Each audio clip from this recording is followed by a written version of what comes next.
გამარჯობა, მე ვარ ნიკო და ეს არის უცხოელი ავტორების აუდიო წიგნების ბიბლიოთეკა. დღეს კი თქვენ მოისმენთ პეიზაჟი უთოთი, ჰარუკი მურაკამი. ტელეფონმა დაახლოებით შუა ღამისას დარეკა.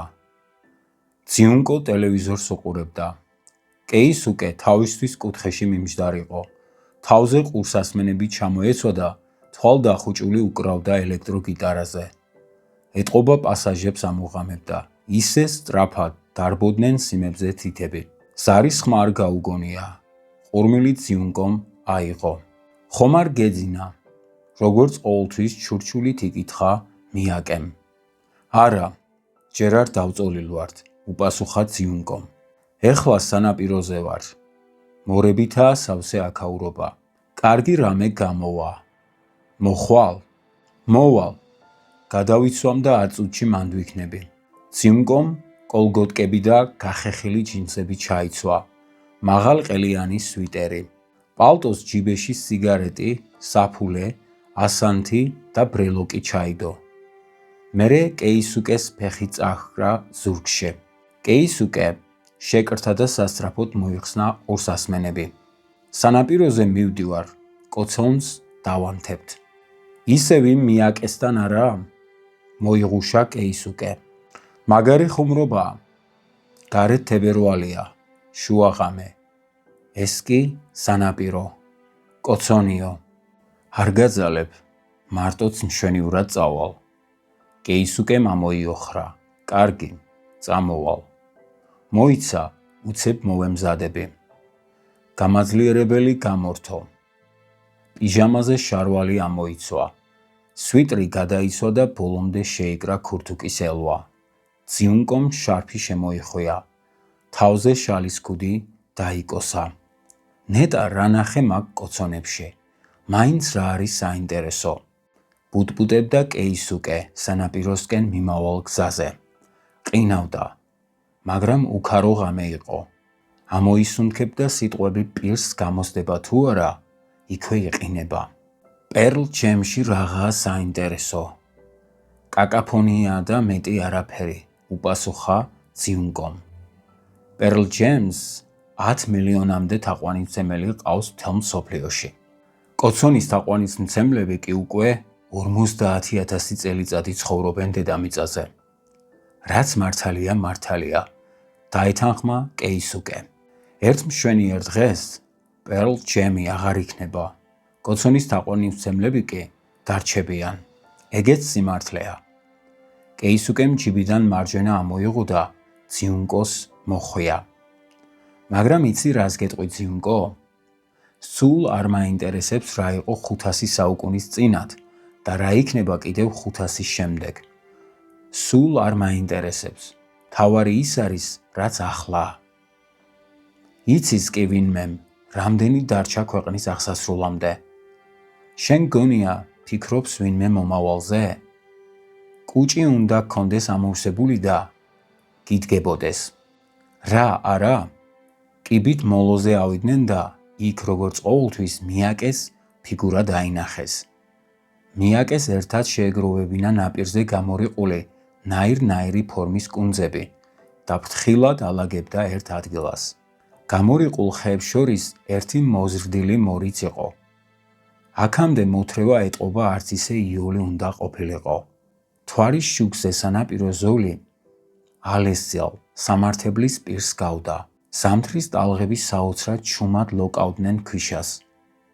ირგვლივ კაცის ჭაჭანება არ იყო. რა სიტყვით, ბევრია? თეთრი ორთქლის ღრუბლად ამოისუნთქა მიაკემ. აჰა, წამოიძახა ძიუნკომ. ჰო, დრო და დრო გროვდება ხოლმე. ამ რამდენიმე დღის წინ ძლიერი შტორმი იყო. ეგ არის, თოლიებს უნდა მიუგდო ყური. დღეს აუარებელ ხეტყეს გამორიყავს. გეყოფათ ბაქიბუქი. ცოტათი გაუთბეთ, თორემ ამ ყიამეთში მთელი ჩემი მეურნეობა წამეყინა.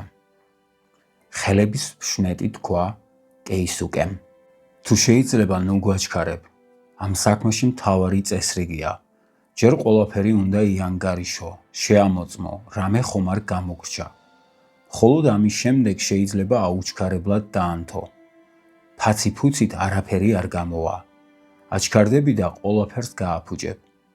აჰა, ნუ ფაცი-ფუცობ კლიენტის ქვეშ. ეგეთი ხუმრობები ჯერ ადრეა შენთვის. თავი გადააქმნია მიაკემ. სქელი მორიდა და რამდენიმე მოზრდილი ნაფოტით მიაკემ ოსტატურად აღმართა რაღაც ავანგარდული სკულპტურის მსგავსი. მერე რამდენიმე ნაბიჯით დაიხია უკან. ყურადღებით შეათვალიერა კონსტრუქცია. რაღაც შეასწორა. ისევ უკან წავიდა და კიდევ ერთხელ მოავლო თვალი მორებს. და როგორც ყოველთვის, ეს რამდენჯერმე გაიმეორა. უყურებდა დალაგებულ შეშას და თვალნათლივ ხედავდა, როგორ აბრიალდებოდა კოცონი. სკულპტურივით ხელუხლებელ ქვაში რომ ხედავს სხვისთვის ჯერ კიდევ არ არსებულ ფიგურას. აი ეს უკვე სხვა საქმეა. ჩაილაპარაკა მიაკემ, როცა მორები ისე დალაგდნენ, როგორ ჩაფიქრებული იყო. მერე საამისოდ შემონახული გაზეთი დაახვია. სულ ძირში შეაცურა და ჩვეულებრივი პლასტმასის ანთებელათი მოუკიდა. ციუნკომ ჯიბიდან სიგარეტი ამოიღო. პირში გაიჩარა და ასანს გაჰკრა. თვალებ მოჭუტული შეაცქერდა მიაკეს ზურგსა და სიმელოტე შეპარულ კეფას. ეს ყველაზე დაძაბული წუთი იყო. მოეკიდება თუ არა და როგორ აბრიალდება. ორნი ჩუმად შესქეროდნენ მორების გორას. ცეცხლი მოედო გაზეთს. ერთხანს ალში გაუჩინარდა, მაგრამ სულ მალე ერთიანად გაშავდა და ჩაქრა. ეს იყო და ეს. არაფერი გამოვიდა, გაიფიქრა ციუნკომ. ეტყობა ძალიან ნესტიანი მორებია. ის იყო სულ გადაეწურა იმედი, რომ ამ დროს ცეცხლის ნაღდი ნიშანი, თეთრი კვამლის წვრილი ძარღვი აიკლაკნა ზევით. ქარი არ ქროდა და ბოლიც აი ასე, გაწრულებული წავიდა მაღლა. სადღაც ნამდვილად დაინთო, მაგრამ სად, ჯერჯერობით არ ჩანდა. ყველანი ხმა გაკმენდილები იდგნენ. ჯიბეში ხელებ ჩაწყობილი კეისუკეც კი ჩუმად იყო. მიაკე ჩაცუცკდა. ციუნკომ გულხელი დაიკრიფა და მხოლოდ დრო და დრო არ ტყამდა ნაფასს. ასე დროს ციუნკო ყოველთვის ჯეკ ლონდონის კოცონზე ფიქრობდა. მოთხრობაზე, რომელშიც კაცი სადღაც შუა ალიასკაში ცდილობს კოცონის დანთებას. ვერ დაანთებს და გაიყინება. მზე კი ჰორიზონტისკენ ეშვება. საერთოდ ციუნკო ცოტას კითხულობდა. მაგრამ ეს წიგნი, რომელიც არ დადეგებს წასაკითხად მისცეს, რამდენჯერმე გადაიკითხა. მთელი სცენა ცოცხლად, ძალიან ბუნებრივად ედგა თვალწინ. გულისცემას, შიშს, იმედსა და სასოწარკვეთას სიკვდილის პირად მყოფ ადამიანისას ისე გრძნობდა, თითქოს ეს ყველაფერი მის თავზე ხდებოდა. მაგრამ ამ ამბავში ყველაზე მნიშვნელოვანი ის იყო, რომ კაცი თვითონვე ეძებდა სიკვდილს. ციუნკომ ეს იცოდა. მიზეზის ახსნა არ შეეძლო, მაგრამ იმთავითვე გრძნობდა ამას. გზავრი მართლა ეძებდა სიკვდილს. იცოდა, რომ ეს მისთვის ყველაზე შესაფერისი დასასრული იქნებოდა. თუმცა მიუხედავად ამისა, მთელი ძალით იბრძოდა. თავის გადასარჩენად თავისზე ძლიერ მეტოქისთვის უნდა ეჯობნა. ციუნკო სწორედ ამ პრინციპულმა, ერთი შეხებით აბსურდულმა წინააღმდეგობამ შეზრა სადღაც შუა მოთხრობაში. მასწავლებელმა სასაცილო დაიგდო მისი ეს მოსაზრება. გაკურვებულმა ჰკითხა. მაინც რა შავ ქვად ეძებს მოთხრობის გმირის სიკვდილს? ეს რაღაც ახალია. თან ერთობ ორიგინალური. ნაწყვეტი ციუნკოს ნაწერიდან ყველას გასაგონად წაიკითხა. კლასში სიცილი ატყდა.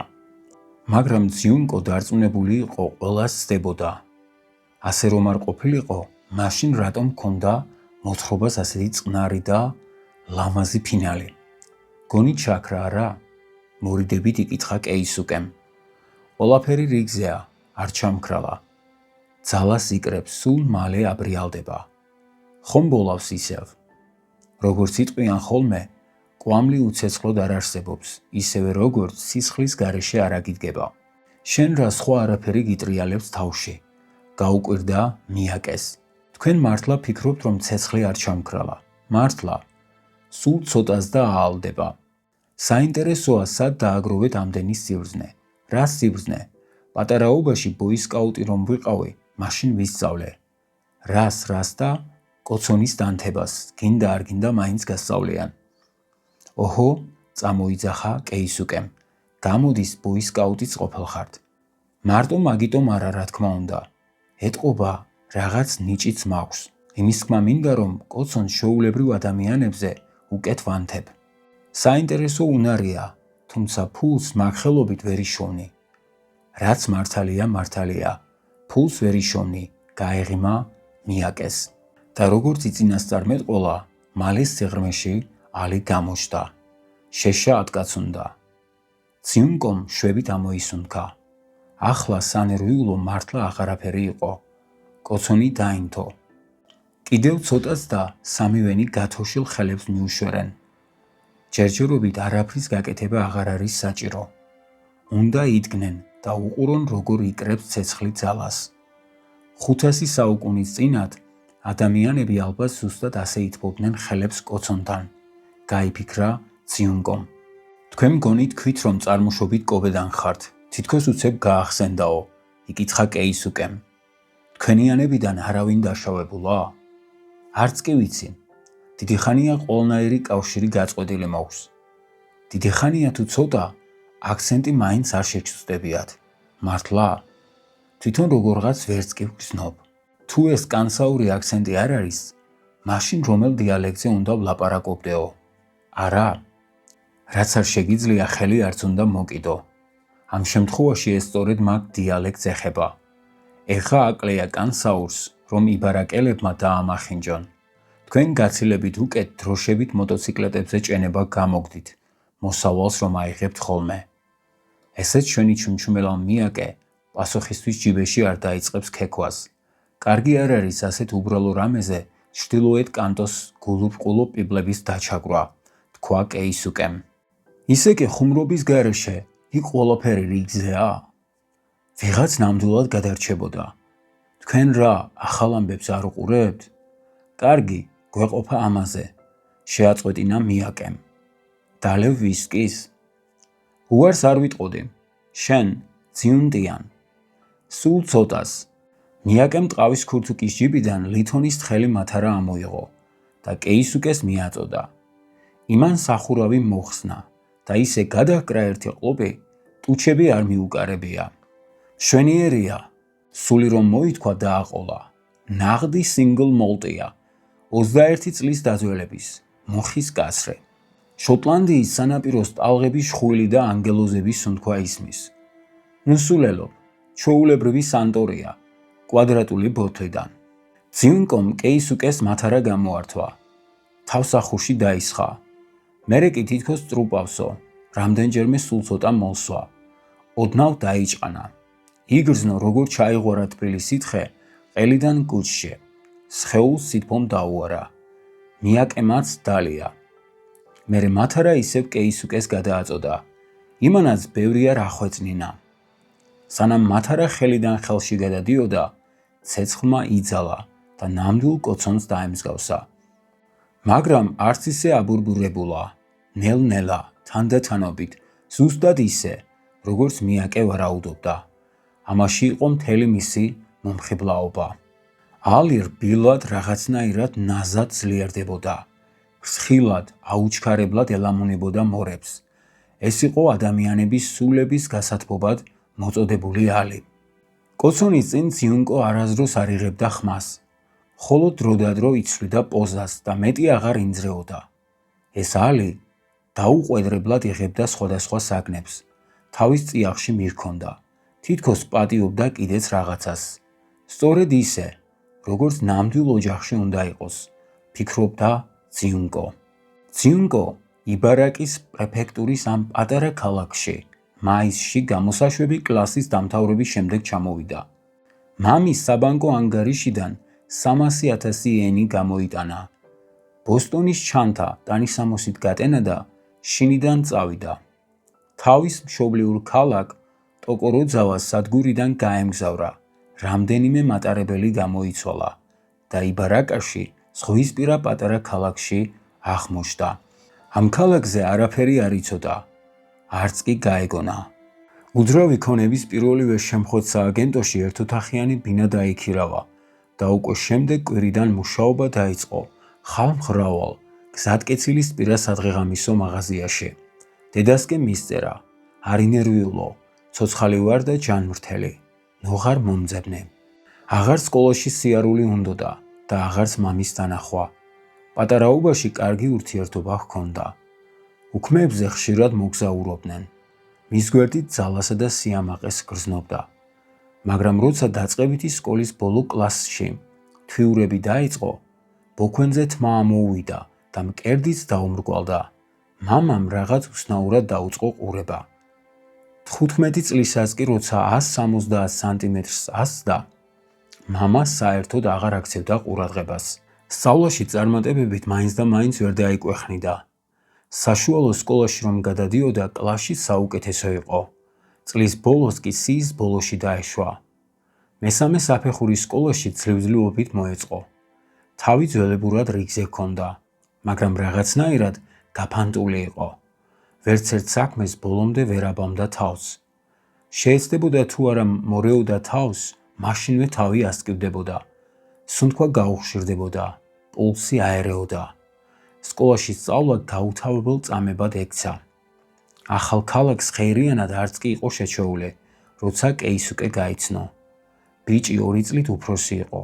საუკეთესო სერფერი სახელი ჰქონდა დაგდებული. მაღალი იყო, თმას წაბლისფრად იღებავდა და სიცილის დროს კოხტად ჩარიგებული კბილებით იწონებდა თავს. ეს ქალაქი თავისი განსაკუთრებული ტალღებით იყო განთქმული. ხოდა ისიც დარჩა აქ საცხოვრებლად. ძმაკაცებთან ერთად უკრავდა როკ ჯგუფში. მეორე ხარისხოვან ინსტიტუტში მოეწყო, მაგრამ ლექციებზე არ დადიოდა და დიპლომსაც როგორღაც საეჭვო პირი უჩანდა. კეისუკეს მშობლებს მიტოში პრეფექტურის ცენტრში ტკბილეული ცნობილი მაღაზია ჰქონდათ. ბოლო-ბოლო ეს საქმე მემკვიდრეობით კი დარჩებოდა, მაგრამ საკონდიტროს მეპატრონეთ გახტომა მაინც და მაინც არ უნდოდა. ძმაკაცებთან ერთად სატვირთო დაცუნით, აქეთ-იქით გრიალი, ტალღის თავზე მოქცევა და მოყვარულთა ჯგუფში გიტარაზე დაკვრა უფრო მოსწონდა. ეს ყველაფერი კარგი, მაგრამ ასე ცხოვრება უსასრულოდ ვერ გაგრძელდებოდა. ციუნკო მიაკეს მას შემდეგ დაუმეგობრდა, როცა კეისუკესთან დაიწყო ცხოვრება. მიაკე 45 წლის თხელთხელი, სათვალიანი მამაკაცი იყო. მოგრძო სახე ჰქონდა, მოკლე თმა, ხშირი წვერი. საღამოთი თმა მუქ ჩრდილად ამოეჯაგრებოდა ხოლმე სახეზე. შარვალზე გადმოშვებული ხალათითა და თეთრი გასვეთილი კედებით დადიოდა. ზამთრობით ზემოდან დაჭმუჭნელ ტყავის ქურთუქს იცვამდა. ზოგჯერ ბეისბოლის კეპს ჩამოიფხატებდა ხოლმე. ძინკო სხვა ტანისამოსში არ ენახა, მაგრამ ის რაც ეცვა, ყოველთვის გულდაგულ იყო გარეცხელი. ზღვისპირა პატარა ქალაქ კასიმაში კანსაურ დიალექტზე მოლაპარაკე სხვა ადამიანი არ აღმოჩნდა და მიაკე უნებურად იქცევდა ყურადღებას. ციუნკოს ერთ-ერთმა თანამშრომელმა გოგონამ თქვა, რომ ეს კაცი სადღაც აქ ახლოს ცხოვრობს და სურათებს ხატავსო. არა, სულაც არ არის ცნობილი. მისი ნახატებიც არავის არ უნახავს, მაგრამ ცხოვრობს როგორც ყველა. ესე იგი, რაღაცას აკეთებს. ხანდახან ტოკიოში მიემგზავრება საღებავებისა და ფუნჯებისათვის და იმავე საღამოთივე ბრუნდება. რამდენი ხანია რაც აქ ცხოვრობს. სანაპიროზე ხშირად ანთებს კოცონს. როგორც ჩანს, მოსწონს ეს საქმე. თვალებზე ეტყობა როგორი გატაცებულიც არის. ჩუმია, ცოტა უცნაური, მაგრამ ცუდი ადამიანი არ უნდა იყოს. მიაკე დღეში 3-ჯერ შეივლიდა ხოლმე მაღაზიაში. დილით პურს, ძესა და გაზეთს ყიდულობდა. შუადღისას ბენტოს, საღამოთი კი ციულ ლუდსა და რამე მისატანებელს. ასე მეორდებოდა ყოველ დღე. ერთსა და იმავე დროს დილით, შუადღისას და საღამოს მიესალმებოდა და 1000-ში ერთხელ თითო ოროლა სიტყვას თუ ამოხერღავდა. ციუნკოს როგორღაც ბუნებრივად გაუჩნდა სიმპათია. და აი ერთი დილით, როცა მაღაზიაში არავინ იყო, ციუნკომ გაბედა და ჰკითხა. გასაგებია, რომ სადღაც ახლოს ცხოვრობთ, მაგრამ ამგვარ საყიდლებზე რატომ დადიხართ ყოველდღე? უფრო იოლი არ არის იყიდოთ რძის ან ლუდის რაღაც მარაგი და მაცივარში შეინახოთ. ასე უფრო მოსახერხებელი არ იქნება? მე რა თქმა უნდა ჩვეულებრივი გამყიდველი ვარ და ჩემთვის მართალი გითხრათ, სულ ერთია. სრული სიმართლეა, რა თქმა უნდა, წინასწარ ყიდვა ჯობს, მაგრამ არის მიზეზები, რომელთა გამოც ასე არ ვიქცევი. საინტერესოა, რატომ? როგორ გითხრათ? ისეთი წვრილმანია. მაპატიეთ, ალბათ თავს გაბეზრებთ ჩემი შეკითხვებით. ისეთ ნურაფერს იფიქრებთ. უბრალოდ, როცა რამე არ ვიცი, თავს ვერ ვიკავებ, რომ არ ვიკითხო. ეს სიბოროტით ნამდვილად არ მომდის. მიაკემ ერთხან შეიცადა. მერე თავი გადაიქნია რაღაცნაირად დაბნეულმა. მე სიმართლე თუ გინდათ მაცივარი არც ამაქვს. არ მიყვარს მაცივრები. არც მე მახატია მაინც და მაინც გულზე. გაიცინათ ზიუნკომ. მაგრამ ერთი მაინც მაქვს. უმაცივროდ როგორღაც ძნელია. იქნებ ძნელიც არის, მაგრამ რას იზამ? შვიდად ვერ ვიძინებ იქ, სადაც აი ეს მაცივრები დგას. რა უცნაურია? გაიფიქრა ზიუნკომ. მაგრამ ამ საუბრის შემდეგ მიაკეთი უფრო მეტად დაინტერესდა. რამდენიმე დღის შემდეგ სანაპიროზე სეირნობისას ზიუნკომ დაინახა როგორ ანთებდა მარტო მიაკე კოცონს. კოცონი ერთი ცისქნა იყო. ზიუნკომ თავი ვერ შეიკავა. მიუახლოვდა და ხელები მიუშვირა ცეცხლს. გვერდით რომ ედგა გოგონა მიხვდა რომ 5 სანტიმეტრით მაღალი იყო. მიესალმა, მერე კი ჩუმად შესქეროდა ცეცხლს. და სწორედ მაშინ მოხდა პირველად. საკმარისი იყო ჩაშტერებოდა ცეცხლის ენებს, რომ მაშინვე რაღაც იგრძნო. რაღაც ძალიან ღრმა.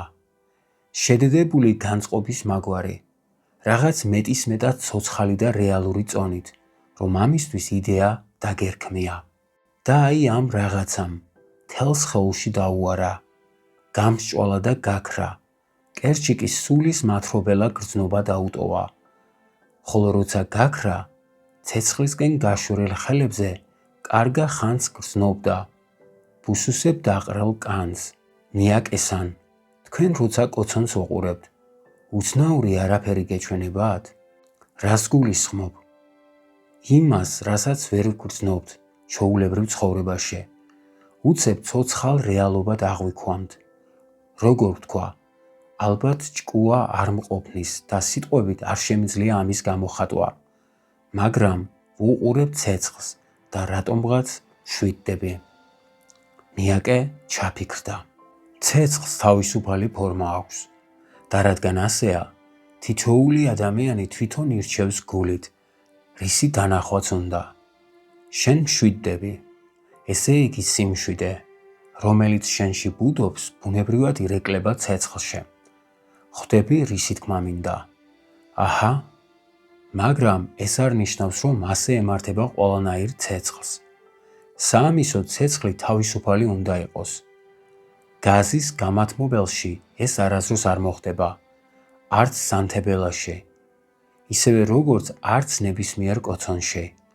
ცეცხლი რომ თავისუფალი იყოს, ისეთი ადგილი უნდა შეარჩიო, სადაც მას თავისუფლად ყოფნა შეიძლება. ეს კი ყველას არ შეუძლია. მაგრამ თქვენ ხომ შეგიძლიათ? ხან ჰო, ხან არა, მაგრამ უფრო ხშირად ვახერხებ. თუ სულს ჩაატან, მაშინ გამოდის. ასე გეყვართ კოცონი? მიაკემ თავი დაუქნია. რაღაც ავადმყოფობასავით არის. ისე გამოდის თითქოს ამ პატარა ქალაქში, იმიტომ დავსახდი, რომ ამ სანაპიროზე სხვებთან შედარებით მეტი მორები გამოაქვს. ეტყობა ეს არის მიზეზი.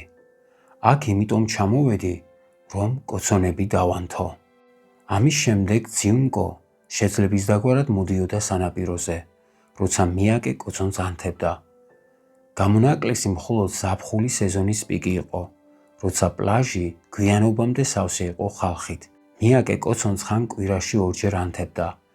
ხანაც თვე ისე გადიოდა, ერთხელაც არ დაანთებდა. ყველაფერი იმაზე იყო დამოკიდებული, რამდენ შეშას გამორიყავდა ზღვა.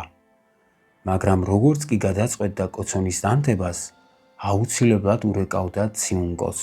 შენი კოცონის მეგობარიო, ხუმრობით ეტყოდა ხოლმე კეისუკე.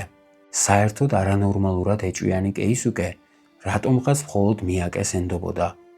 ცეცხლი ყველაზე დიდ მორს მოედო. ალი ნელ-ნელა დამშვიდდა. ციუნკო ქვიშაზე დაჯდა. ტუჩები მოკუმა და ალებულ სტიქიას მიაშტერდა. ჯოხმომარჯვებული მიაკე ალს სიკვდილის საშუალებას არ აძლევდა. დროდადრო საამისოდ მომაგრებულ შეშას შეუკეთებდა ხოლმე მისი აზრით საჭირო ადგილას. რაღაც მუცელი ამტკივდა. დაიჩივლა კეისუკემ. ეტყობა შემაცივა. ქოთანი მაინც იყოს. ცოტა მომეშვებოდა. თუ გინდა შინწადი, უთხრა ციუნკომ. ალბათ აჯობებს. საცოდავად დაიკნავლა კეისუკემ. შენ რა ზიზამ? ციუნტიანს. მე მოვაცილებ სახლამდე. არ ინერვიულო, თქვა მიაკემ. მაშინ კარგი და კეისუკე დაემშვიდობად. სულელი, თქვა ციუნკომ, როცა კეისუკე წავიდა და თავი გადააქნია. ჯერ თავის ასატკენს გაიჩენს, მერე კი წუწუნებს. ეგრეა, ეგრე, ციუნტიან. ვინც ბავშვობიდანვე თავთან არ მეგობრობს, ცუდად მისდის საქმე. უვარგისი ადამიანები არიან, მაგრამ კეისუკეს თავისი ღირსებებიც აქვს.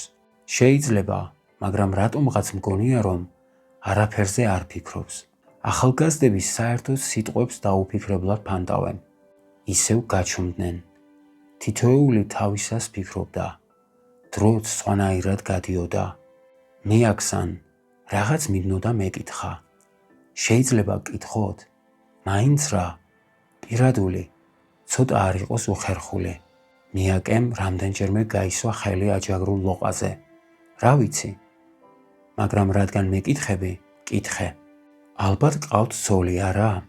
მიაკემ ქურთუკის ჯიბიდან მათარა ამოიღო. სახურავი მოხსნა და აუჩქარებლად დალია დარჩენილი ვისკი. სახურავი ისევ მოახრახნა. მათარა ჯიბეში ჩაიდო და მხოლოდ ამის შემდეგ შეხედა სახეში ციუნკოს. ასე უცებ საიდან მოგივიდა თავში? უცებ არა, უბრალოდ გავიფიქრე. როცა კეისუკემ მიწისძვრაზე დაიწყო ლაპარაკი, სახეზე შემოხედეთ. კოცონთან მჯდარი ადამიანების თვალები არ ტყუიან. ერთხელ ეს თქვენ თვითონ მითხარით. მართლა? შვილებიც ყავთ? ჰო, 2. კობეში? იქ სახლი გვაქვს. იქ ცხოვრობენ. რა ადგილას? ხიგასინადას რაიონში. მიაკემ თვალები მოჭუდა. ზღვას გახედა. მერე ისევ ცეცხლს მიაცქერდა. ნუ ეძახი კეისუკეს სულელს. ეს ჩვენი განსაჯდელი არ არის.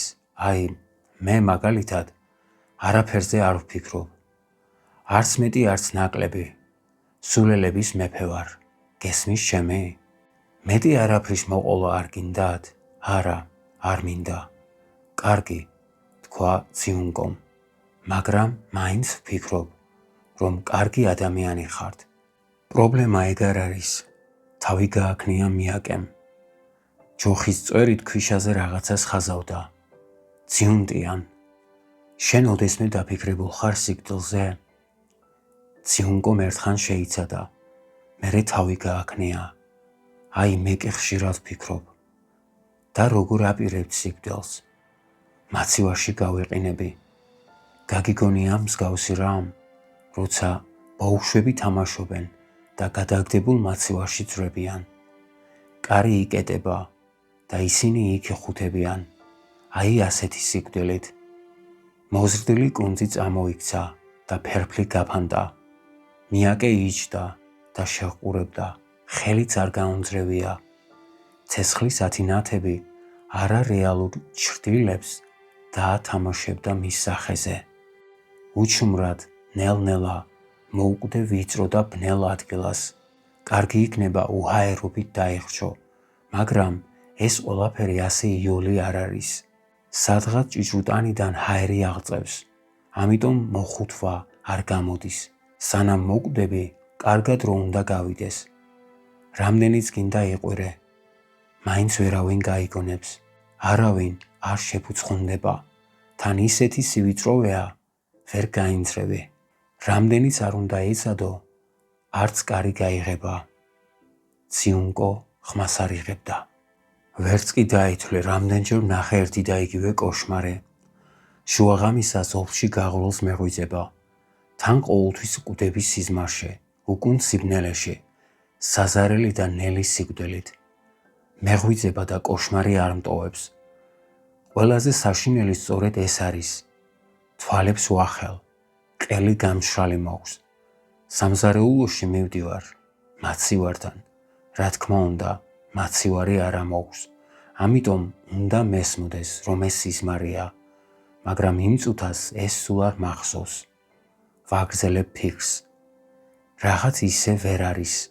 თან მაცივრის კარს ვაღებ. შიგნით უკუნი წოდიადია. ნათურა ჩაქრა.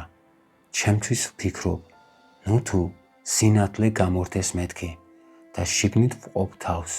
უცებ იქიდან ვიღაცის ხელი მწვდება ყელში. გრძნობ, რომ მიცვალებულის ხელია. და აი ეს ხელი არა ადამიანური ძალით მიმათრევს. რაც ძალი და ღონე მაქვს, ვხრიალებ. ახლა კი ნამდვილად მეღვიძება. აი ეგეთი კოშმარია. ყოველთვის ერთი და იგივე და ერთნაირი და ყოველთვის საშინელი. მიაკემ ჯოხი წაჰკრა კონს და თავის ადგილზე დააბრუნა. იმდენად რეალურია, რომ გონია უკვე რამდენჯერმე მოვკვდი. დიდი ხანია, რაც გესისმრებად. იმდენი, რომ გახსენებაც კი მიჭირს. ზოგჯერ ვახერხებდი თავის დაღწევას. ერთი თითქმის 2 წლითაც. მაშინ ვფიქრობდი, რომ საბოლოოდ მიმატოვა და ასე გაგრძელდებოდა, მაგრამ მერე კოშმარი ისევ ბრუნდებოდა. საკმარისი იყო დამეჯერებინა, რომ საბოლოოდ გავთავისუფლდი. ახლა ყველაფერი რიგზე იქნება, მეთქი, მაგრამ ყველაფერი თავიდან დაწყებულიყო. სუსტად ისე, როგორც ადრე, ვერც ვერსად გაექცევი. მიაკემ თავი გადააქნია. მაპატიე ციუნტიან, რომ ასეთ საშინელებებს გეყვები. არაფერია, თქვა გოგონამ. სიგარეტი პირში ჩაიდო და ასანც გაჰკრა. მერე მოკაჩა და მოკლედ თქვა, მოყევით. ცეცხლი თანდათან ნელდებოდა. დარჩენილი შეშებიც კარგახანია კოცონში იწვოდა. ტალღები თითქოს წინანდალზე მეტად ხმაურობდნენ. არის ერთი ამერიკელი მწერალი, ჯეკ ლონდონი. ის, რომელმაც კოცონზე მოთხრობა დაწერა? ჰო, საიდან იცი? მოკლედ, ეგ მწერალი გამუდმებით ფიქრობდა, რომ სხვაში დაეხრჯობოდა. სჯეროდა, რომ სწორედ ასეთი სიკვდილით მოკვდებოდა. ჩავარდებოდა ღამის ზღვაში და ჩაიძირებოდა, ისე რომ ვერც ვერავინ შენიშნავდა. და რა, ზუსტად ეგრე მოკვდა? მიაკემ თავი გააქნია. არა, მორფით მოიწამლა. გამოდის მისი წინათ გრძნობა არ გამართდა. ან იქნებ საგანგებოდ მოაწყო ისე, რომ არ გამართლებულიყო, ერთი შეხედვით თქვა მიაკემ. ჩამოვარდა პაუზა. მაგრამ რაღაც თვალსაზრისით არ შემცდარა. ის მართლა დაიხრჩო, როცა მარტო დარჩა ბნელ, ღამის ზღვაში. გალოდდა. ნება მისცა სასოწარკვეთას მთელ მის სხეულს დაუფლებოდა. ტანჯვით კვდებოდა. წინათგრძნობა ერთგვარი საცდურია. ხანდახან რეალობასაც ჯაბნის და ცოცხალ არსებას ემსგავსება. ამაშია მთელი მისი საშიშროება. გესმის შემი? ციუნკო ჩაფიქრდა. არა, არ ესმოდა.